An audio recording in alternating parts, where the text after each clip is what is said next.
네, 오늘은 이제 사순절 첫째 주일입니다. 사순절은 이제 예수님이 당하신 고난과 그 십자가의 죽음을 묵상하는 절기이고요. 그것을 묵상하는 이유는 당연히 내게 주신 은혜, 구원의 은혜를 더 깊이 알기 위해서입니다. 오늘은 사순절 첫째 주일에 로마서 본문을 살펴보게 되었습니다. 우리가 로마서는 복음의 진수라고 알려져 있는 책입니다. 사도 바울이 로마에 있는 교회에게 쓴 편지가 로마서인데요. 이제 로마 교회는 자신이 개척한 교회가 아니다 보니까 본인이 로마 교회의 일원이 되고 또 궁극적으로 로마 교회 파송을 받아서 선교 사역을 지속하기 위해서 이 로마 교회의 신임을 얻는 것이 중요했습니다. 그래서 그동안 자신들이 전해왔던 복음, 사도 바울이 전했던 복음을 가장 체계적으로 정리한 편지가 이 로마 교회에 쓴 편지, 로마서가 되겠습니다. 다만 이 로마서는 대부분이 이게 교리적인 내용이다 보니까 이 본문으로 설교하는 것은 이제 재미가 있지는 않습니다. 오늘 본문은 역시 로마서 중에서 아담 그리스도 유형론이라고 흔히 부르는 내용입니다. 인간의 대표자, 인류의 대표자라고 하는 두 명이 오늘 본문의 주인공인데요. 한 명은 아담이고 다른 한 명은 예수 그리스도입니다. 이 둘을 비교함으로써 때로는 이 둘을 대조함으로써 왜 예수님의 죽음이 나의 구원이 되는가, 우리의 구원이 되는가를 설명하는 것, 이것이 바로 아담 그리스도 유형론이라고 볼 수가 있습니다. 그 내용의 핵심만 잠깐 설명을 하자면 우리가 본문을 읽으셔서 어느 정도 대충 감이 오시겠지만 이제 아담이 죄를 지음으로 우리가 죄에 속하게 된 것처럼 예수님이 그리스도께서 의로운 행위로 한해서 우리가 의에 속하게 되었다라는 의미입니다. 그래서 우리가 읽진 않았지만 그 앞부분 14절에 보면 아담은 장차 오실 자의 모형이다 라고 말하고 있는데 결국 예수님의 모형이 아담이다 라고 말하고 있는 것이죠. 아담 그리스도 유형론은 이곳에만 기록되어 있는 것은 아니고 고린도전서 15장에도 기록되어 있는데 여기서는 아예 예수님을 둘째 아담이라고 부릅니다. 또는 마지막 아담이라고까지 부르고 있습니다. 사실 지금은 이제 한국 교회에 새신자가 등록한다고 했을 때 대부분 수평 이동이고 진짜 새신자는 별로 없는 경우가 많습니다. 하지만 이전에는 새신자가 교회에 등록하면 새신자 교육을 하게 되는데 이때 우리가 믿는 믿음이 무엇인지에 대한 설명을 하고 교리 교육을 진행하게 됩니다. 그 중에 가장 설명하기 어려운 부분이 오늘 본문에 나오는 부분이라고 볼 수가 있습니다. 아담이 죄를 지었기 때문에 우리가 죄에 속했다라는 거죠. 일명 원죄론이라고 불리는 겁니다. 왜 우리가 죄인이냐? 아담이 죄를 지었는데 왜 우리가 죄인이 되었느냐라는 질문이 당연히 떠올리게 되는 교리입니다. 빅데이터 전문가인 송기령 작가는 우리가 사는 이 시대를 핵개인 사회라고 명명을 했습니다. 과거에는 가족, 직장, 지역사회와 같은 공동체 중심, 집단 중심의 사회였는데 이제는 개인이 이 사회의 중심이 되고 사회의 기본 단위가 되는 시대가 되었다는 겁니다. 우리가 어릴 때는 제가 초등학교 때 배웠던 국민학교죠. 국민학교 때 배웠던 내용들이 예전에는 3대 이상의 가족들이 모여있는 대가족 사회에서 이제는 부모와 자녀만 따로 사는 핵가족 사회가 되었다. 이런 식의 사회 수업에서 이런 걸 배웠는데 이젠 그 핵가족마저 해체가 되어서 핵개인 사회가 되었다라는 의미일 겁니다. 사회 구조 자체가 이제 개인 중심으로 재편되었습니다. 1인 가구가 증가하고 직장도 평생 직장이 붕괴되었다 보니까 공동체는 사라지고 개인만 남게 되었습니다.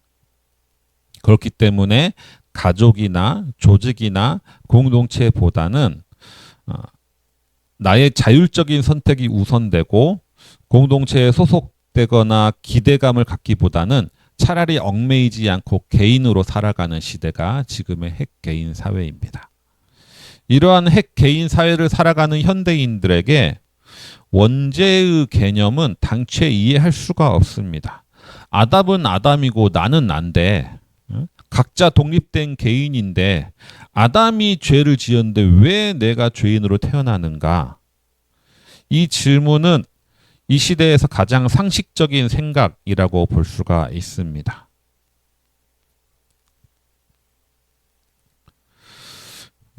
부모가 죄를 지었기 때문에 자녀까지 죄인이라고 낙인 찍는 것은 근대 이후에는 이성적으로 비합리적인 판단이라는 것이 상식입니다. 과거 조선시대야 뭐 삼족을 멸한다 뭐 이런 말이 있었지만 지금은 연좌제가 금지되어 있습니다. 실제로 성경에서도 율법서나 예언서 곳곳에 아들은 아버지의 죄악을 담당하지 않는다라고 기록되어 있습니다. 그렇다면 왜 아담의 죄가 나까지 유전이 되느냐? 여기서 우리가 이해해야 할 것은 두 가지가 있는데요. 첫 번째로 아담은 단순한 한 사람이 아니라 첫 사람이라는 겁니다. 첫 인류입니다. 그리고 또 하나는 원죄는 잘못된 행동이나 행위를 의미하는 것이 아니라 하나님과의 관계가 단절된 상태, 하나님과 원수된 상태가 이 원죄라는 의미입니다. 첫 번째 인류 아담은 하나님과의 관계를 깨뜨리고 원수로 살기 시작했다는 겁니다.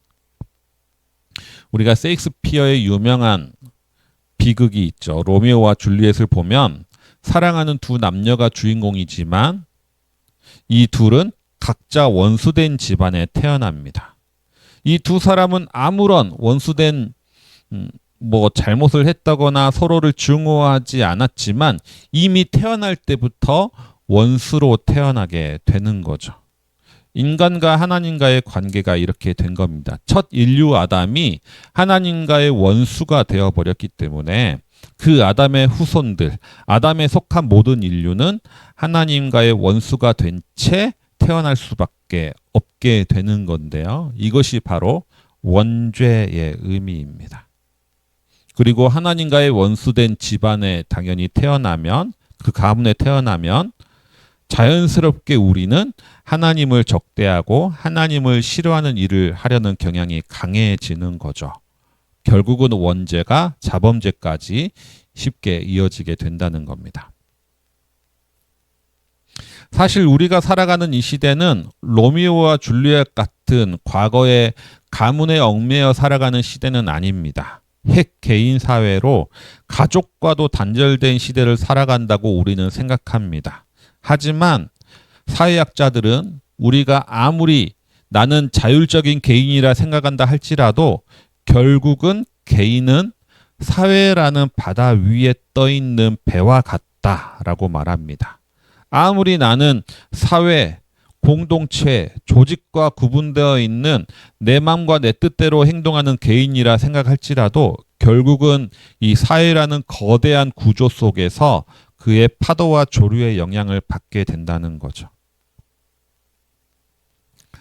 로미오와 줄리엣이 속한 원수된 가문은 결론으로는 어떻게 되었느냐. 로미오와 줄리엣은 죽고 이들의 희생은 원수된 가문이 결국 화해하게 되면서 이 비극이 끝나는데요. 이걸 성경에서 뭐라고 말하느냐면 화목제물이라고 하는 겁니다.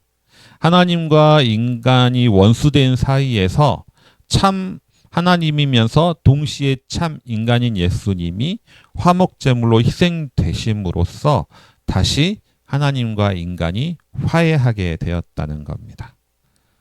그래서 인간이 그동안 죄인이었다가 다시 의롭다 칭함을 받게 되는데, 이러한 새로운 관계를 만들어낸 사람이 바로 예수 그리스도가 됩니다. 그래서 아담이 죄를 지음으로 이 하나님과 인간을 원수로 만들었다면, 두 번째 아담인 예수님은, 마지막 아담인 예수님은 하나님 뜻에 전적으로 순종함으로써 화목제물이 되시고 결국 인간이 하나님 안에 속하게 되고 의롭다 칭함을 받게 되었다는 겁니다. 이것이 바로 아담 그리스도 유형론, 오늘 본문의 내용이 되겠습니다. 오늘 본문을 통해서 우리가 깨달을 점이 하나 있는데, 첫째는 아무리 핵 개인 사회라 할지라도 나는 철저히 개인적인 존재가 아니라 어딘가에 속한 존재라는 사실입니다. 세상은 우리가 아주 자율적인 존재이며 내 인생은 내가 선택의 결과물이라고 착각하게 만듭니다. 하지만 실상 우리는 자율적인 개인이 아니라 알고리즘 개인일 뿐입니다. 내가 유튜브를 볼 때 내가 선택한 동영상을 보고 있다고 생각하지만 이것은 착각인 거죠. 내가 선택하기 이전에 이미 나는 알고리즘 안에 들어와 있습니다. 유튜브는 내가 그 알고리즘 세계 안에 계속 갇혀 있게 만드는 거죠. 왜냐하면 그래야 내가 거기서 시간을 소비하고 그 시간만큼 유튜브가 이득을 얻기 때문입니다. 내가 유튜브를 볼 때, 내가 인스타를 할 때, 내가 넷플릭스를 볼 때 이미 내가 보는 세상은 전체가 아니라 알고리즘 속의 세상이 되어버립니다. 이처럼 오늘 말씀은 아담 이후에 우리는 이미 죄라는 알고리즘 안에 속해 있음을 보게 됩니다. 나는 스스로 내 자율적인 선택을 한다, 나는 선을 선택한다라고 하지만 결국 우리는 죄 안에 속해 있습니다. 이것을 오늘 말씀에서 뭐라고 말하느냐면 죄의 종노릇한다라고 설명을 하고 있습니다. 따라서 우리는 내가 어떤 판단을 하느냐라는 것을 묻기 이전에 내가 어디에 속해 있느냐를 먼저 물어야 됩니다. 내가 아담에 속해 있느냐 아니면 그리스도에 속해 있느냐, 내가 사망에 속해 있느냐 아니면 생명에 속해 있느냐. 내가 선택하는 것보다 더 중요한 것은 내가 어디에 속해 있느냐를 아는 것이 더 중요합니다. 그리고 이것을 깨달았을 때 바울은 우리에게 뭐라고 말합니까? 죄가 있는 곳에 은혜가 넘친다. 그리고 죄가 많을수록 은혜는 더욱 넘친다라고 말합니다. 아담의 죄로 우리가 죄인이 되었지만 예수 그리스도의 순종으로 인한 은혜는 그보다 더 크다는 것이죠. 아담 한 사람의 범죄로 인해 온 인류가 죄의 종이 되었다고 하지만 예수 그리스도의 순종으로 인한 은혜는 그것을 넘치고 넘치도록 덮게 됩니다.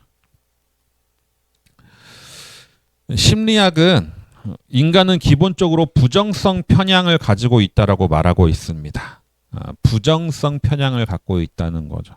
성공은 쉽게 잃어버리고 실패를 잘 기억하는 경향이 우리가 있습니다. 좋은 기억은 쉽게 잊어버리고 상처 입거나 가슴 아픈 기억은 더 잘 기억하는 경향을 우리는 갖습니다.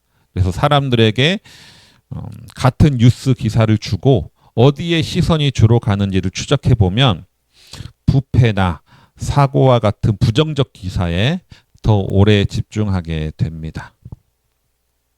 사람들에게 웃는 얼굴과 화난 얼굴을 동시에 보여주면 우리는 화난 얼굴에 더 빨리 반응한다고 합니다.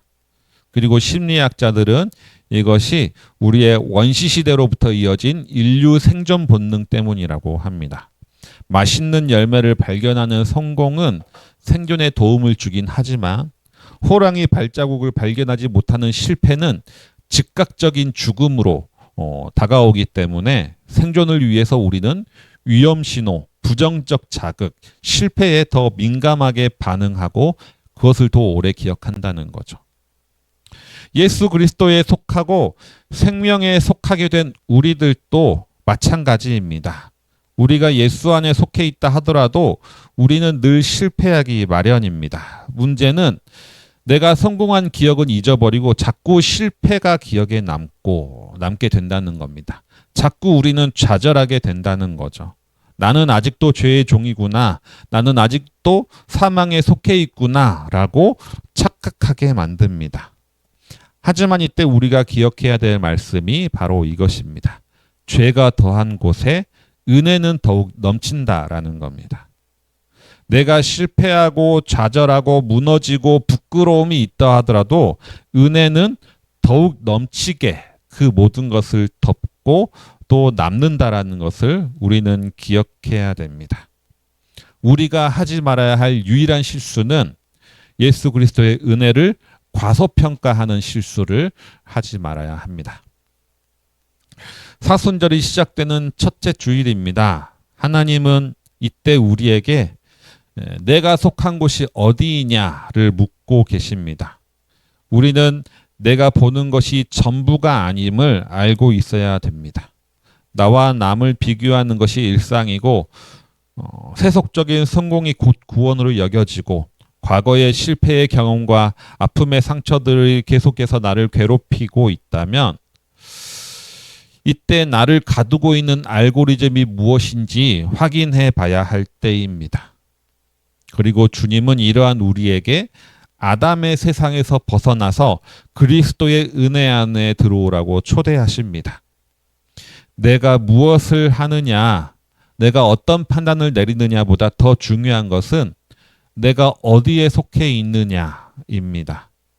내가 속한 곳에 따라 내가 보는 것이 달라지고 선택의 성향도 달라지기 때문입니다. 아담에게서 벗어나서 그리스도께 속하시는 우리 모든 성도님들 되시기 바랍니다. 주신 말씀 기억하시면서 내일을 바람의 기도 함께 드리겠습니다.